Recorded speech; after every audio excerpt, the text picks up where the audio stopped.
Welcome to Joy for the Journey, the podcast where we explore the winding paths of purpose, faith, and joy. I'm your host, Joy, and I'm thrilled to embark on this transformative journey with you. Are you a woman seeking more than just existence and a soul yearning for fulfillment, purpose, and unwavering joy? Well, you're not alone. In this sacred space, we'll navigate the highs and lows, the doubts and triumphs, and the divine whispers guiding us toward our true calling. Through candid conversations, inspiring stories, and practical insights, Joy for the Journey is your compass, your confidant, and your catalyst for embracing the abundant life God intends for you. So if you're ready to reclaim your joy, renew your hope, and rediscover the woman God created you to be, join me on this adventure. Let's walk together step by step towards a life filled with purpose, passion, and unbridled joy. This is Joy for the Journey. Welcome aboard.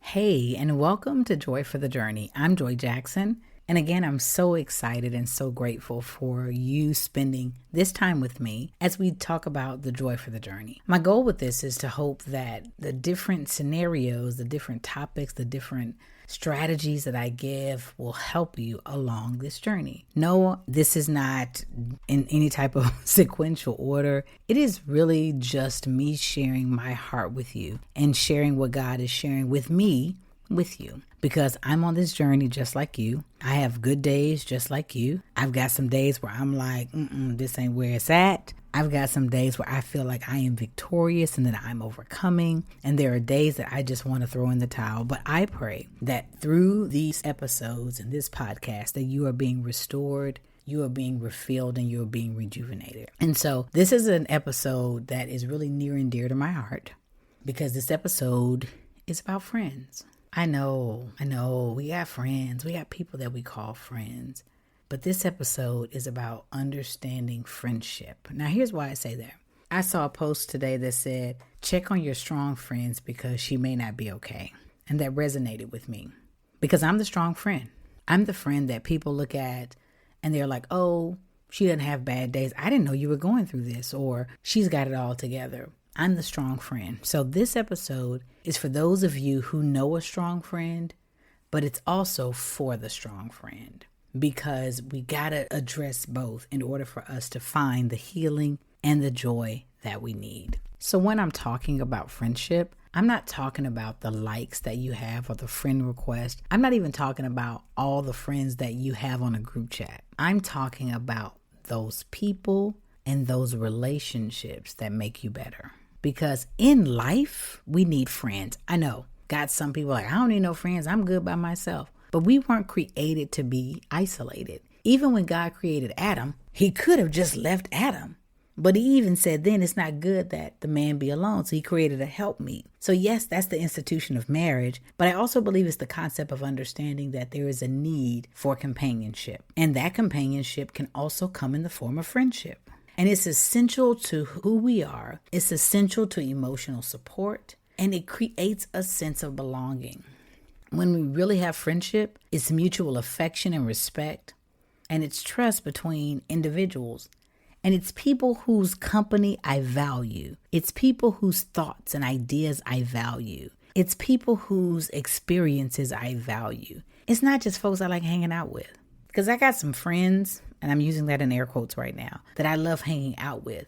But I don't know that I trust them with my life. I don't know that I trust them with my innermost thoughts. I don't know that I trust them with my vulnerabilities. And I'm sure if you look through your life, you can identify people that you're like, yeah, I can do this with them, but I don't know that I value or trust these parts of them. And that's okay.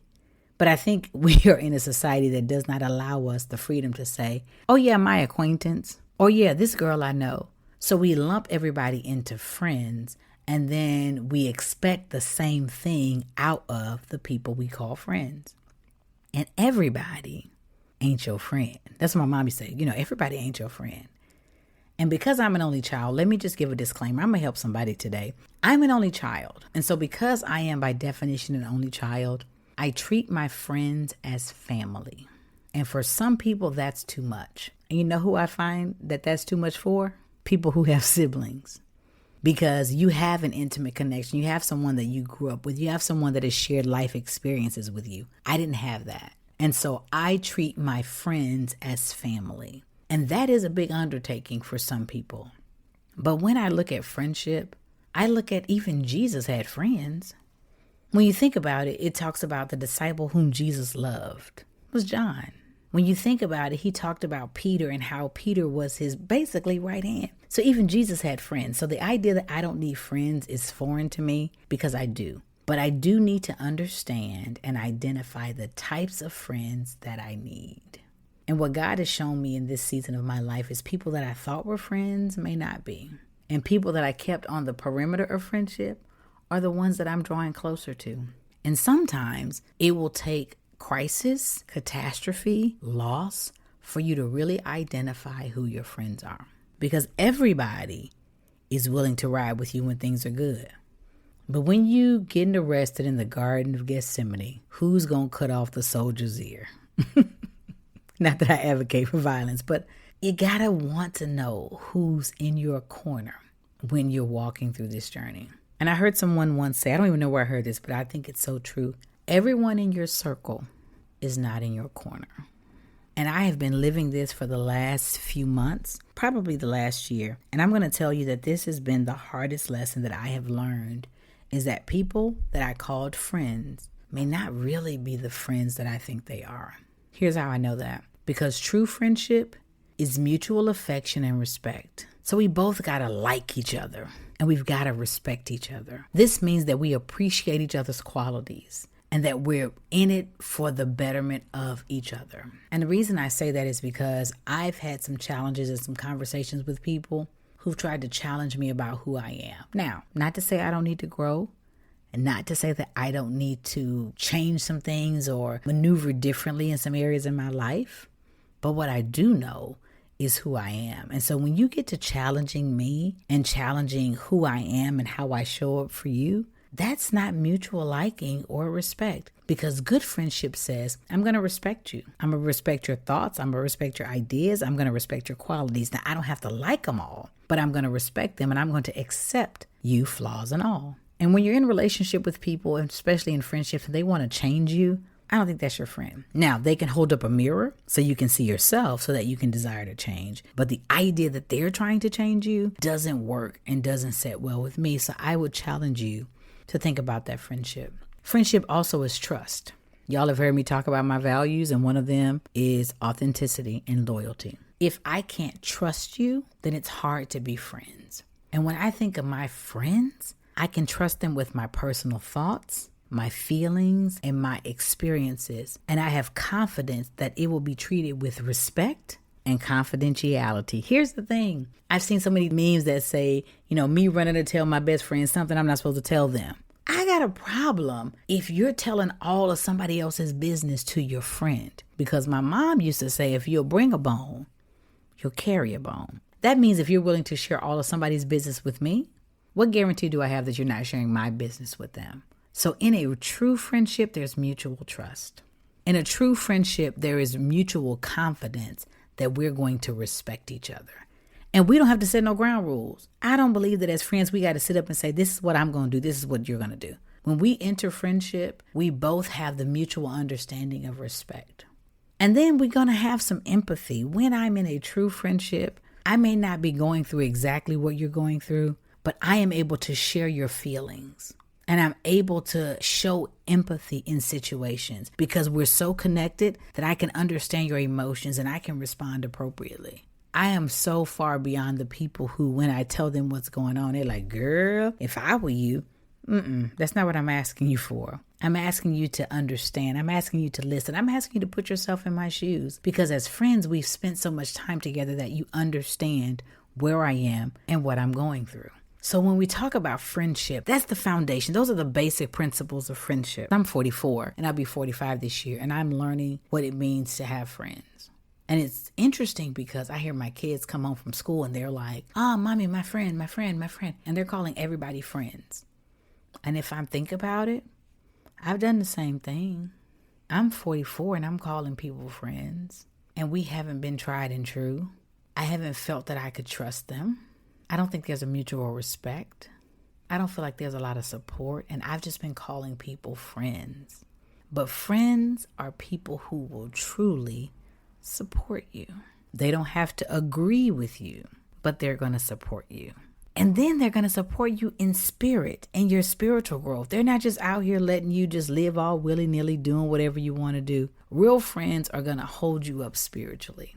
And if you don't have any friends that are your spiritual friends and you're a spiritual woman, good luck, because you need spiritual friends. You need people that can encourage you along this journey as you walk with God, because it gets lonely, it gets challenging, it gets frustrating. And so you've got to have people who are able to hold you up. As a matter of fact, I'm going to share with you one of my favorite stories about friendship and support in the Bible. And it comes from Exodus 17, around the 8th through the 13th verse. And it is a story of the Israelites fighting the Amalekites. And in this story, I've talked about it before, but I think it's so befitting now. It was about Moses who told Joshua to go out and fight because God had told him that they would overtake the Amalekites. But Moses himself had to stand at the top of the hill with the staff of God in his hands. So the staff at that point, because you got to remember this was before Jesus, so there were certain items or the ark or something where God's presence dwelled. God's presence was symbolized in the staff that Moses held. And so Aaron, who was Moses' brother, and Hur were all there, and the Israelites were fighting. But during the battle, Moses would hold up his hands with the staff, and as long as his hands were raised, the Israelites were winning. But when he lowered his hands because he was tired, imagine just holding up a staff or something in your hand. So when he got tired of holding it up for so long, the Amalekites would win. And so after a while, Aaron and Hur, who were with Moses, saw that he was struggling and that they needed to support him. So the first thing they did was they found a stone for him to sit on. So when you're checking on your strong friends, sometimes you got to encourage them to take a break. Hey, sis, sit down. Stop doing all those things. So sometimes when you're checking on your strong friend, you got to just encourage them to stop. So they encouraged Moses to have a seat. And then they stood on either side of him. So sometimes when you're checking on your strong friend, you got to be willing to stand with them. You may not know what they need. You may not know what they're going through, but you're like, listen, I am right here with you. So if you're taking a break, I got you. If you can't go any further, I'm here with you. If you need encouragement, I'm on your side. Sometimes strong friends just need to know that there are people on their side. And then they stood on side of him. And guess what they did? They held up his hands to ensure that his hand remained steady. Imagine what would happen if when your strong friend is weak, you held their hand up. I know you can't pray right now, but I'm going to pray for you. I know you can't see the bright side, but I'm going to speak bright side to you. I know you don't want to get out of bed, but I'm going to come over and we're going to lay in the bed together. I know that you are so sad and frustrated that you are crying all the time. I'm going to sit here and wipe your tears. So whatever it takes to hold you up, that's what I'm prepared to do. A good friend will say, what do you need? And even if you don't know what you need, they can see what's happening in your life and then they know how to support you. A good friend will see God on your behalf so that they don't have to ask you what's going on. They know and they know how to help you. So at this point, Hur and Aaron knew that Moses was tired and knew that Moses needed someone to hold up his hands. So that's what they did. They held up his hands. And every time that they kept his hands up, Israel continued to prevail. And then they held his hands up to make sure it was steady and raised. And gosh, do we need some friends who can make sure that we are steady and that our heads are raised. If you've got friends who are going to wallow in pity with you, those aren't your friends. If you got friends who can't help you see a way out, those aren't your friends. I remember I used to tell my friends, and I still say this to this day, but most of my friends are married. But when they would first start dating or they would decide they want to spend their life with someone, I would say, listen, I'm going to move you in or I'm going to move you out. Just tell me which one we're doing. Because my goal is to keep you raised and support you through whatever process you're going through. And so this level of teamwork and this level of support literally continued all day. In the scripture, it says it continued until sunset. And so as a result, the Israelites won the battle. I don't need no friends that's going to get tired. I don't need no friends that's going to get tired of me. Yes, I may talk about the same thing 257,136 million times, but I expect that my friends are going to be there for me because that's what Aaron and Hur did. They stayed until sunset. They stayed in the trenches with Moses. And Moses was the one that delivered the children of Israel. So this is a strong friend. But at this moment, he needed support and they were there to help him. So if you are a person checking on a strong friend, know that sometimes you're going to have to tell them to stop. Sometimes you're going to have to just stand with them. Sometimes you're going to have to hold them up. And sometimes you're going to be in the trenches for a while. But let me use the same example to talk to the strong friend. Ooh, as a strong friend, we're so used to being there for other people. That's natural. That's what we do. I'm here for you. I got your back, sis. I'm the one holding your arms up all the time. But sometimes I'm the strong friend and I need to be held up. So if you're that person, I'm using the same scripture to tell you, strong friend, you got to know when your friends are telling you to sit down. Strong friend, when people ask you, are you okay? If you're not okay, say you're not okay. If you're struggling, say you're struggling. If you need help, say you need help. Because I could imagine this conversation was like, they were like, Moses, you got it. I got it. I got it. I'm holding it up. Started getting a little shaky, started getting a little wobbly. And at first they didn't pay attention until they saw the Israelites lose. And they're like, well, hold on, Moses, I don't know if you got it. I got it. I got it. I got it. But the more and more he got it, the more he didn't have it. And the more and more, when you walk around in this life acting like you have it all together and you don't ever stop to ask for help, this is for the strong friend. You're not just affecting your life. You're affecting the lives of others. So when Moses would get tired, if he never asked for help, the Israelites would have lost. Joshua and the Israelites would have been defeated. So you being strong is great, but is it benefiting those around you, especially when you're tired? So you got to know when your friends are like, hey, take a seat. Hey, give it a moment. Give it a rest. So strong friend, the first thing you got to do is know when your friends want you to take a break. And then the second thing, strong friend, you got to know that you got some people who are standing with you. Stop being so strong and so closed off and so closed-minded and stubborn that you won't receive the help of people who are trying to walk with you. God didn't necessarily intend that this season is a season of isolation. It may be, but then he'll also bring people into your life who are meant to stand with you. Stop running those people off. Stop acting like you don't need them, because when God knows you need some help, he's going to send it. So look around right now and see the people that are standing by your side and thank God for them, because they were sent to you. How do I know that? Because in the scripture, it talks about the fact that they weren't in the battle. They were with Moses. So some of your friends are assigned to be with you. Stop running them off with your ways, with your attitude, with your bitterness, with your judgment, with your I can do it all by myself attitude. They've been assigned to you. So strong friend, let those people who've been assigned to you be with you. And then, strong friend, let your friends hold you up when you can't. There are times in our lives as strong women that we just can't make it. We just need to take a break. We just need to just breathe. And God has sent women into your life who are there to help you breathe. So Aaron and Hur were right there just in the nick of time to hold up, truly to hold up Moses' arm. Now here's what's cool. They didn't take it from Moses.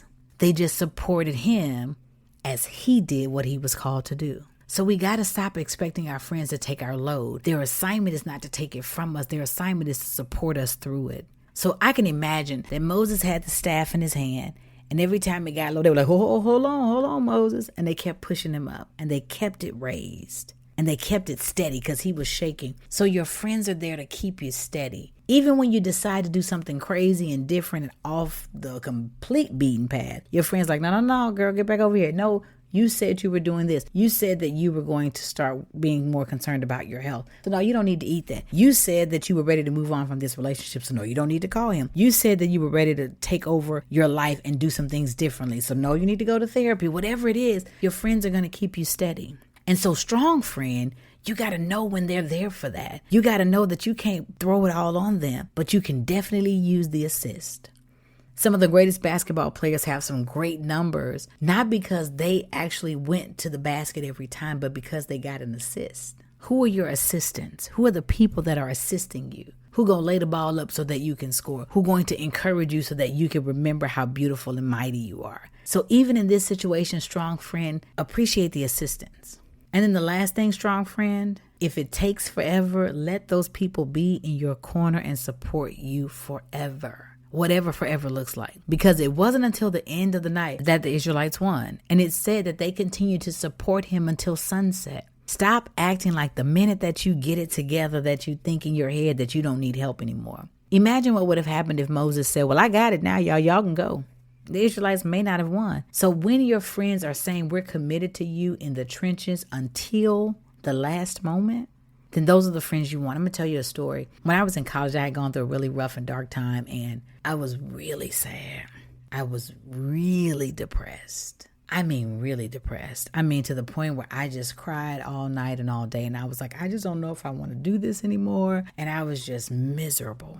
And I just wanted to just give it all up. Literally, just give it all up, walk away. And I had 3 friends who came into my room and knew it wasn't me. They were like, what is this? What's going on with you?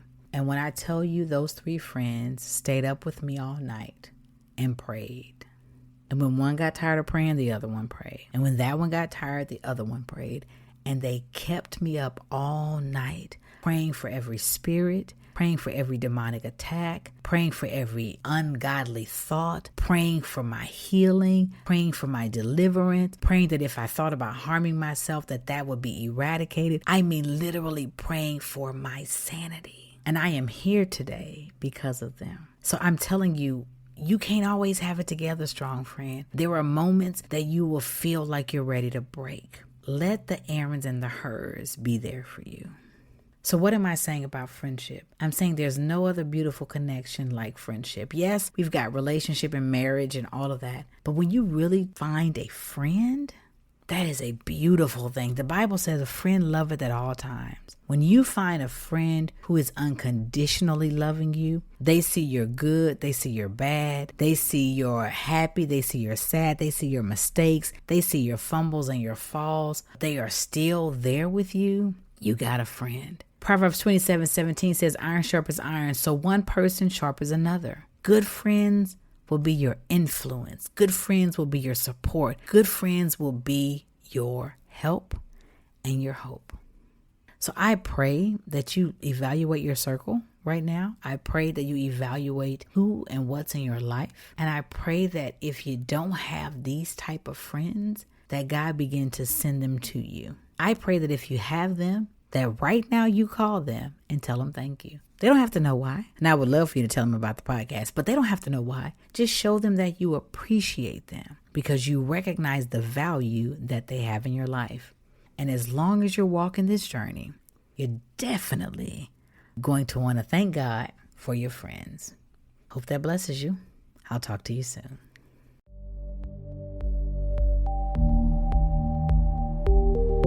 Welcome to Joy for the Journey, the podcast where we explore the winding paths of purpose, faith, and joy.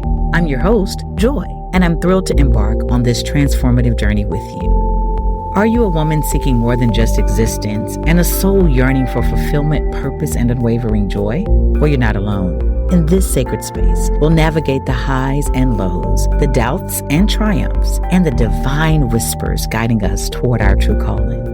Through candid conversations, inspiring stories, and practical insights, Joy for the Journey is your compass, your confidant, and your catalyst for embracing the abundant life God intends for you. So if you're ready to reclaim your joy, renew your hope, and rediscover the woman God created you to be, join me on this adventure. Let's walk together step by step towards a life filled with purpose, passion, and unbridled joy. This is Joy for the Journey. Welcome aboard.